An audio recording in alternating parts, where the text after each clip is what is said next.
అరే తమ్ముడు, ఆ షర్వేలు ఈ షర్వేలు కాదురా, మన గురించి జనాలు ఏమనుకుంటున్నారు మనమే ప్రత్యక్షంగా చూద్దాం. మన పోస్టర్ ఏడు ఎతికిచ్చిరా, దొంగల్లాగా అక్కడ దాంకొచ్చొద్దా.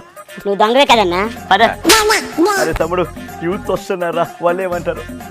మెగా డిఎస్ఆర్ మోసం చేసి మేకలా చూస్తున్నావు నువ్వు.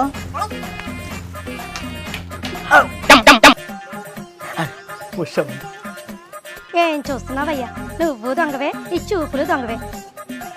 అవును, అమ్మఒడి ఇద్దరికని చెప్పి ఒక్కరికే ఇస్తున్నావు. ఒకళ్ళని బడికి పంపించి ఇంకొకరిని బర్రెల దొడ్డికి పంపించాలా? ఉండు, నీ సంగతి చెప్తాను. మూర్తి గారు, ఇలాంటప్పుడే గుండె రాయి చేసుకోవాలి. పెయిన్ అవుతుందన్నా. ప్లాన్ వచ్చిందిరా. అర్థం కాలేదన్నా. వాళ్ళు రాళ్ళతో కొట్టారు, అదే రాయితో మనం కొట్టించుకుంటే పోయినసారి కోరికెత్తి, ఈసారి రాయ్, అప్పుడు విన్ను, ఇప్పుడు 175.